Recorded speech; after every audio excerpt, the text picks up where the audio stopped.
Hey there, and welcome to the very first episode of ContactOut Inside Out. Today, we're going to give you a front row seat into our biweekly all hands meeting, a rare glimpse into the inner workings of a startup on its journey to $1 billion. You'll hear firsthand from our squads on the latest in AI tech, user engagement, and groundbreaking features that we are rolling out. Stay tuned to the end because we'll be unveiling something special that will set to revolutionize the way that we stay connected on LinkedIn. Trust me, you don't want to miss this. So grab a coffee and let's dive right into the real, raw, unfiltered world of ContactOut. Here we go. We'll go into the squad update. Hey everyone, thanks about updates from the Athena squad and what we've been working on and some metrics. Starting off with the metrics for AI comments. So last week we released the multiple options feature for AI comments and AI connection requests. Since then, there has not been a significant increase either in usage or in the number of users. But if we look at the connection requests metrics, so this week we had a smaller peak of 120 users using, and also last week we had the highest usage for AI connection requests so far. So this may be attributable to the multiple options, but we aren't sure yet since there was no impact on LinkedIn comments. Looking at the extensions usage, it remained pretty consistent overall. But if you look at the new versus returning users split, new users have reduced a bit.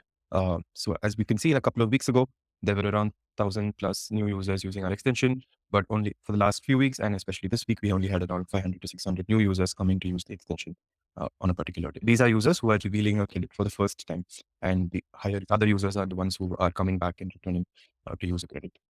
Looking at ContactOut Anywhere on the company page, last 10 days ago, we released the competitors on company's page and also ContactOut Anywhere. Since then, there's been a slight increase in the number of daily active users. So usually we had around 130 daily active users. We had around 160 this week.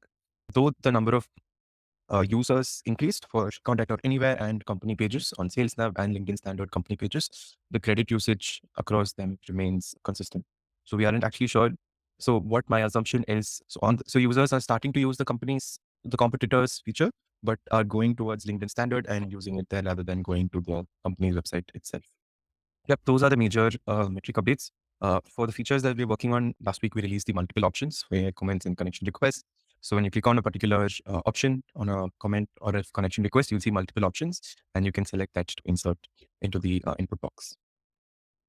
And yeah, the major item we've been working on this week and we'll be releasing later today is the viral post library and the AI LinkedIn post generation. So we've curated a set of LinkedIn posts from top influencers, and users can now use this as a base on which they can create LinkedIn posts for themselves. So we use AI and users can choose what type of variation they want from the post, input any specific prompt they want, and then we will be able to generate a LinkedIn post for them. So the next item we'll be working on along with this is trying to schedule a post. So we've got access to the LinkedIn API to post from our app. So the next item, which is currently in research, we're figuring out how the designs and the flows look. So this will allow our users to schedule multiple posts automatically from ContactOut itself. Yeah, I think these are the major updates from my end. So upcoming next is posting on LinkedIn from ContactOut, and also we'll be helping out the Vikings squad with the ContactOut mobile app. Yeah, that's pretty much it for now. Over to Rishi for Compass. Thanks, Rahul. Hey, everyone. Good morning. So for Compass Squad, in the last 2 weeks, we released unsubscribe link on campaign emails. So users can now go to the campaign settings page, customize opt-out or an unsubscribe link, which will be added to all of their emails. This is visible both on the preview emails as well as the actual email that goes out. Once a recipient unsubscribes from any email, regardless of how many email addresses a user has connected, they won't be able to resend an email to that specific recipient. Next up, we have campaigns on the extension. This is the individual campaigns per lead, which can be scheduled directly from the extension. This has come into testing now. We're working on it so that we can have it early release next week. Next up, a variable library or the ability to add variables in custom prompts for the AI personalizer. So users will be able to create or use our default variables and shorten larger content into smaller content for their custom prompts. This is also in testing right now. Similar to the previous task, this should be up early next week. Next up, following through on the campaigns on the extension, we are adding a new page where we show recipients split by statuses and the count per status for each of these campaigns. We are adding this to the campaigns page, changing the top nav bar into tabs instead of the current default campaign list page where you can only see a list of all created campaigns. So going forward, users will be able to see a list of all recipients that they've added to any campaign, the metrics for those specific recipients or campaigns, along with each of these statuses that they're on. That's all from Kapish. Over to Tanya for Vikings. Thanks, Rishi. So for Vikings, we are majorly working on 3 tasks. First, which is also the most exciting, is a mobile app for the search portal. It's released and now available on Android Play Store. For the MVP, it opens up the ContactOut website inside an ice lane. And currently, we're conducting user interviews and collecting feedback. So this week, we talked to 6 users who use ContactOut website on their mobile phones. And we also introduced them to the app. So far, the feedback is positive. And they also mentioned that they would prefer using the app over the website. And for next steps, now we'll be focusing on awareness. That is, we'll be trying to get more and more users aware of the mobile app, and we'll try to get them to use it. This is how it looks like currently. Also, here's the link to download the app. Ratings, I think it's from the user because we did not explicitly rate the app. Albert, did you rate the app? I rated the app. Okay. Let us all rate the app then. Sounds good. Okay, cool. Moving on. The second thing is updating confidence levels of guesswork emails. This is in code review. So a catch-all email account is an account that captures emails sent to any invalid email addresses of the domain. So that means the emails that are sent to any email address related to that domain, they will not be bounced back and they'll be passed. So now what we are doing to handle these catch-all emails is we're using a third-party data source to verify such emails that come back as catch-alls from SMTP check. And how this will benefit us is that it means our work email accuracy and coverage that will improve. So yeah, this is in code review currently. And the third thing, which is an ongoing initiative, that's polishing the search portal. So we're working on polishing the search portal, finding issues and fixing bugs. Our goal is to make the search portal smooth to use and level it up against competitors. We're also conducting user interviews, usability tests, and figuring out the friction points. Cool. That's it from Vikings. Over to DataSquad. Thank you. For the past 2 weeks, we worked on the improved data quality of phone numbers and work emails, update the code to send newsletters to recruiters weekly, and continue work with the campus team like campaigns on the extension. It's ready on the staging server, and optimize the mail merge when using SMTP standard. We did 5 paid deals of enrichment and upgrade the enrichment tools. Also, we have QA the seat limits feature, and it's ready, waiting approved to release. For the next, we will continue work on the phone number and the work emails, get the data by competitors' API, work on a new version of API to provide a static response. That's all for us. Thanks. Awesome. Thanks, Peter. So for contents, there'll be a few, but this way I'm just going to share the new one that we are working on, which is our weekly email newsletter. So the problem that we're trying to solve here is how may we write the most helpful weekly newsletter for recruiters that gets opened and get clicked. So the solution that we have is to create a concise version of our guides from our Recruitment Mastery Hub.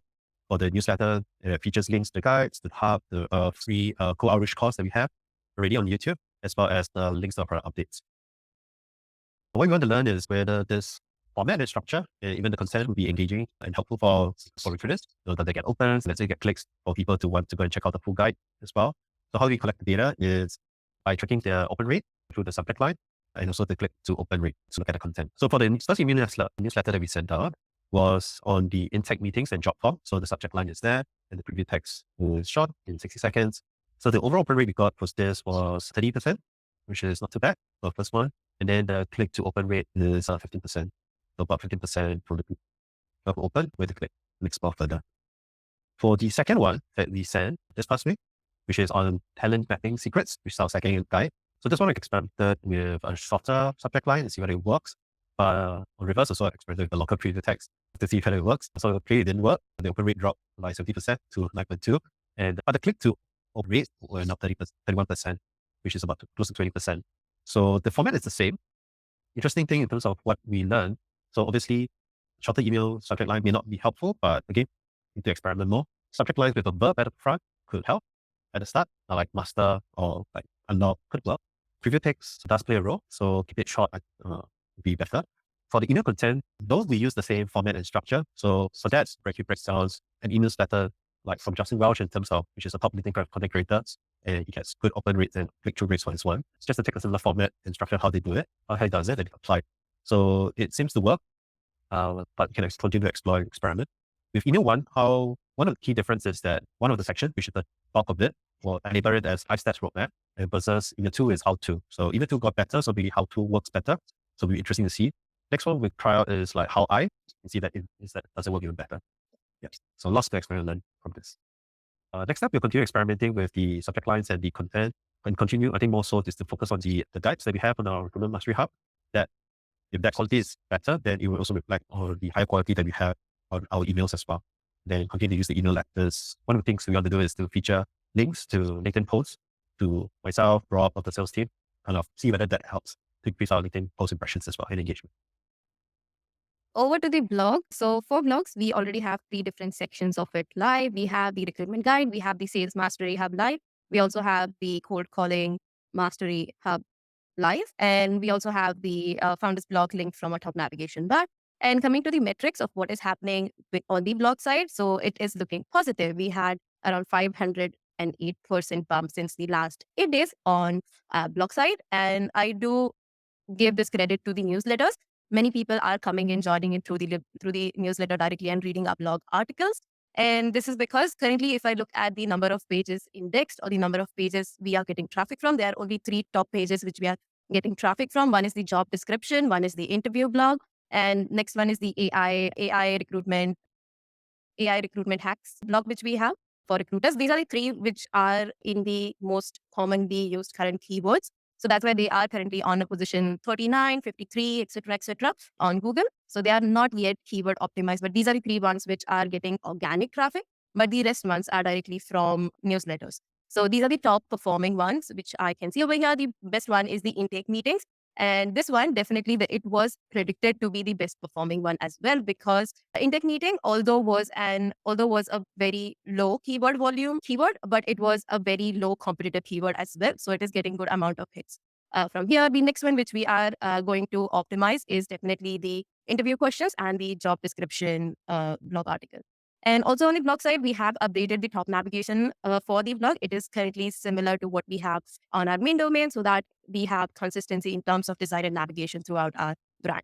Next up for the blog pages is updating the content to make it more keyword optimized. Currently, the blog articles have a standard structure like this, which is first is the headline. Second headline is what will you learn at the end of this guide, which when a crawler reads through does not make a good sense for the crawler. Instead, a crawler would appreciate what is intake meeting and what is intake form. Something which will give more information about the main headline. That is what a crawler is expecting, and that makes it realize what is the context of the page and helps it index the page faster as well. And the next, which is currently in discussion, is the entrepreneurship blog content.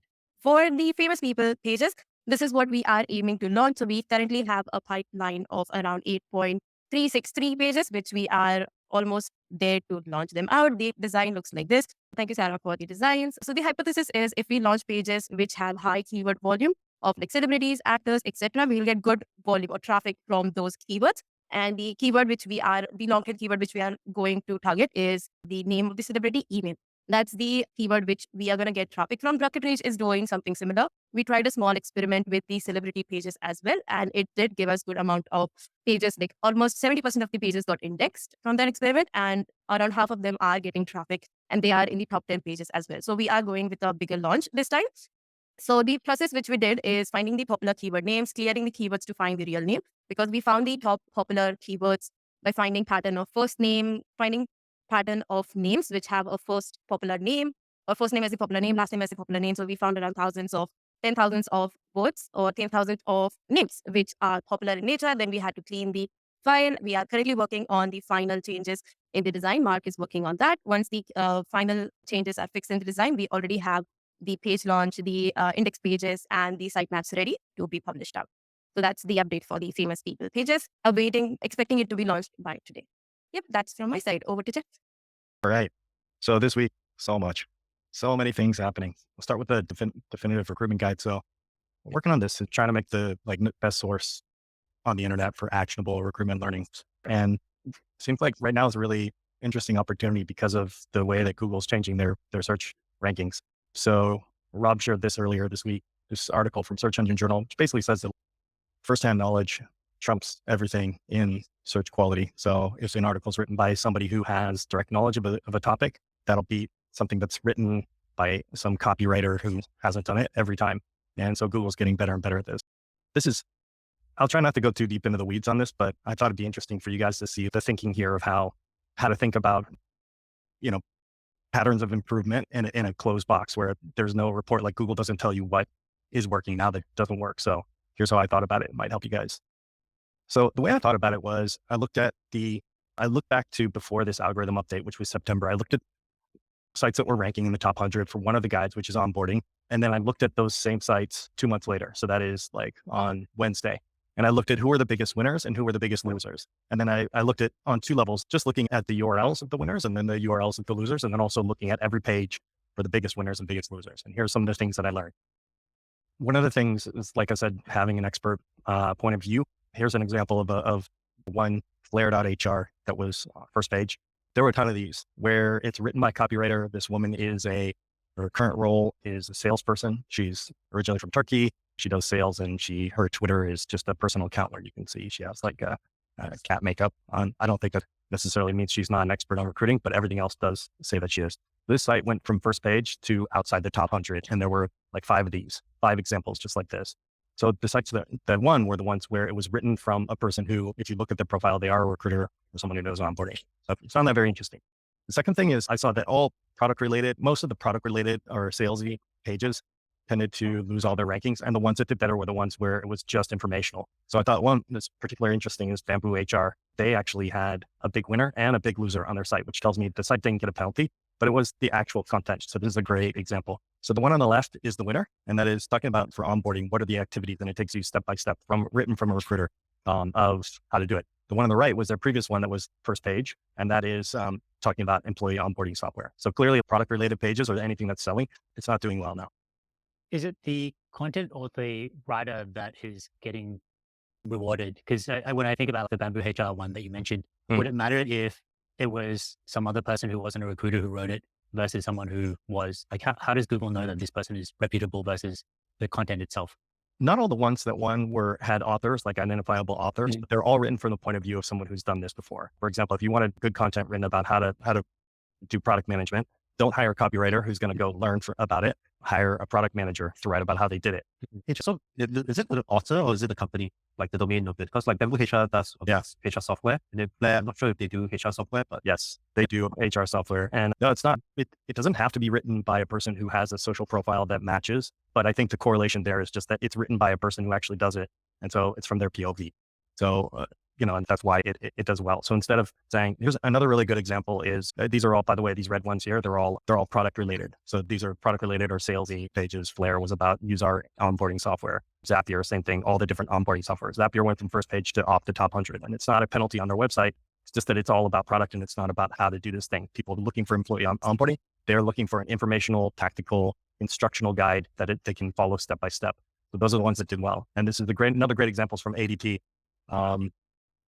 So I'll get to that. It's like, I just want to say here, the other thing is like complete guides are doing well, not breaking it up into multiple topics. So one of the big losers was Workable. What their strategy is, they take a topic and then they break it into lots of different, so it'd be onboarding and they'll break it across multiple different bookmarks on the page. So Google doesn't like that now. They want one page that's like a very long guide, could be 10,000, 20,000 words, because they can identify the part that's relevant to the searcher and send them directly there. They don't want us to try and do that for them. Just write the content, do the full guide. You don't have to make it, should be navigable, but yeah. And yeah, so listicles got killed in this update too, because it's 9 things to consider about onboarding. It has to be a complete guide written from the POV, someone who understands it. So yeah, and here, this ADP example is really interesting because because it's literally the same site, and Google gave one of the pages a huge boost, and the other one, it's outside the top 100 where it was like first page before. So the winner was the one that's a new hire checklist. It's actually an actionable step-by-step thing where you can follow it as someone who needs to do this process. You can follow it step by step. And if you look on the right, the one that Google penalized, it says, what is onboarding? So it's a very generic, basic overview. I think it's just super fascinating to take something, like I said, it's like a black box. Google's not going to tell you like what they did, but basically what to do next is to look at these big winners, the ones who like suddenly came out of nowhere onto the first page and just copy what they did. So it's all actionable stuff. It's all there. Yes, sir. Hey, Jeff, is this also Google's direction of trying to penalize AI written content? Because most AI written content are like generic, and if it's like a point of view, it's opinionated, human written. Exactly. And it's not saying that AI content is being penalized, because it's not. There is AI content that's doing well. It just has to be from a particular point of view. So writing an article about onboarding with AI, not going to work. If it's like how to do onboarding for a machine shop in Texas or something very specific like that Google doesn't have another resource that they can point to, that'll still do okay. Especially if the prompts are specific to the topic, not just please teach me about it. It's just not going to work. Yeah, I think we should maybe take this to the greatest salt in terms of the effects on the total website traffic. Like if these sites had like a traffic change of, let's say 30%, like something like that, then I think it's worth considering. But we're talking about like, for not like article, but if the overall site traffic is within, I don't know, 10 percentage points, then I don't know we should pay so much attention to this as opposed to other things that we can consider like the keyword targeting, which may 10x our traffic. That's a good point. We should definitely filter out the sites that overall tanked, because then that might have been the whole site got hit. And yeah, like you said, I think, I mean that if every one of these sites that did not do content in person, if they all tanked by 30%, that is worth paying attention to. But if the overall like movement for these sites on the overall site traffic is like a couple percent points, then I don't think it may not be like worthwhile paying attention to. Yeah. The next step is really just to take the ones that to take the big winners and see if there's more patterns there. I think that if they're all like really good, like tutorials written from point of view of someone who does this, then it's probably a good indicator. And then it also tells us which content we can copy, because we want to do this at scale. We don't want to go hire someone necessarily who's done this. We want to be able to do it ourselves, if possible. So yeah, we'll continue to link build too. Link building team is ramping up. They got 1,200 emails sent this week. The target is 500 each. We had one person almost hit that target. And then, but we noticed that the reply rate has dropped. It used to be much higher. Positive reply rate used to be about double that. The best kind of results was a 2.7% reply rate. But if we can get that, everybody sending at that rate and getting that reply rate, which we can, because they all have access to each other's emails, that'll be great. That's Kristen's job next week, is to learn from who did well and who did enough outreach. And hopefully the whole team can get on that pace.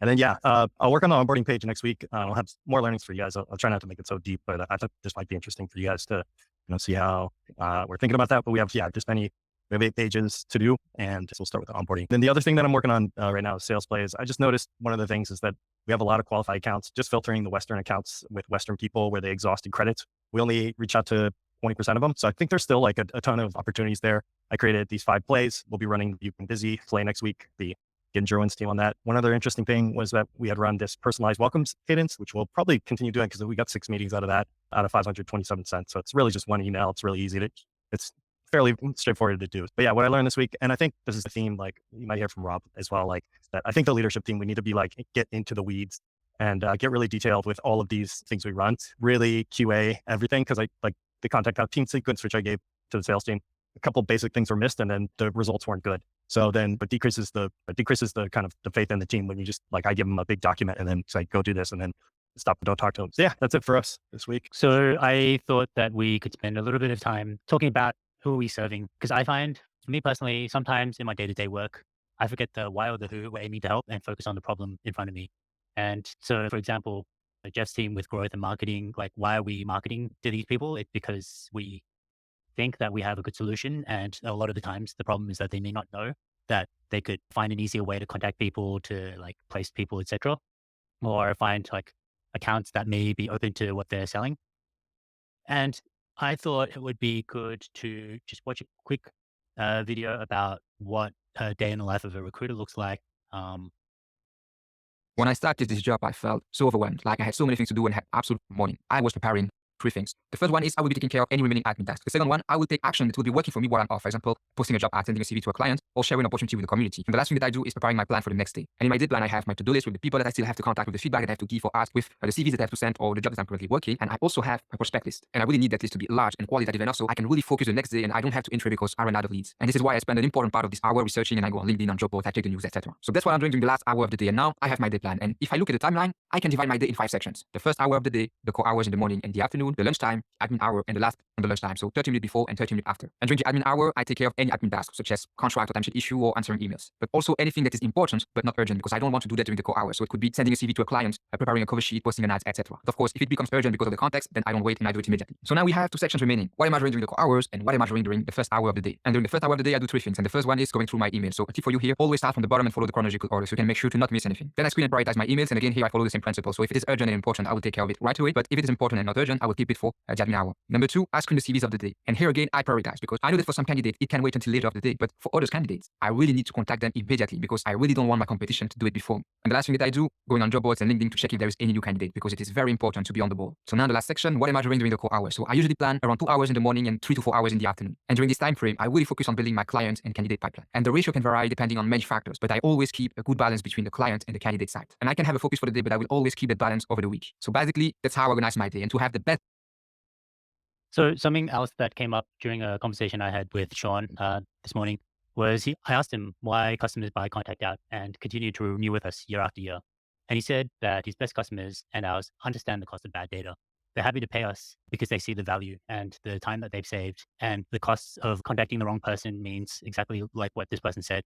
Maybe someone else has reached out to that candidate and put them in a pipeline. And I think sometimes when we're focusing on doing the work, it's good to have in the back of the mind who we're building these things for, whether it's email campaigns so that recruiters don't need to be manually thinking about what email to send, or if it's for AI features so that we can help jumpstart the conversation for them or the connection requests, or the search portal so that sales reps can find contacts that may be interested in a new opportunity. It's like valuable to remember the reason why we do what we do. When I started this job, Cool. So moving to shout outs. Big shout out to Kiara, Mariah, and Joan. They've been doing an amazing job with phone data validation. So lately, we've been working on how to improve our phone data coverage. And part of that coverage is how accurate our data is, because there's no point providing a lot of data, but our customers complaining that none of it works. Another shout out to Joan for tolerating the constant annoying micromanagement to fix the ContactOut team sequence and delivering it to Ilya, Chaima, Uros, and Nikos from Jeff. Joan should be permanently placed on this slide. Yes. Any other shout outs? Shout out to Mark for getting on a late night call with a user and helping resolve an important issue. Shout out to Peter for finding the spammer leak. Also a shout out to Tanya for talking to customers who are using the ContactOut mobile app. Any other shout outs? Cool. If not, you know what time it is. And that's the wrap for today's All Hands Meeting. Thanks for sticking to the end. You know what time it is? It's time to take those insights and turn them into action. From unveiling our latest features to deep diving into metrics and strategies, today's session was packed with insights. We hope that it sparked some ideas and inspired you as much as it did us. Don't forget to hit the like button and subscribe and ring the bell for notifications. We have so much more to share in our journey and we love for you to be part of it every single step of the way. So next time on ContactOut Inside Out, we'll be diving even deeper into the tech that's driving our growth and showing you some of the behind-the-scenes magic from our amazing team. So until then, keep innovating, keep reaching out, and remember, the best connection is around the corner. And thank you for joining us on ContactOut Inside Out. See you next time.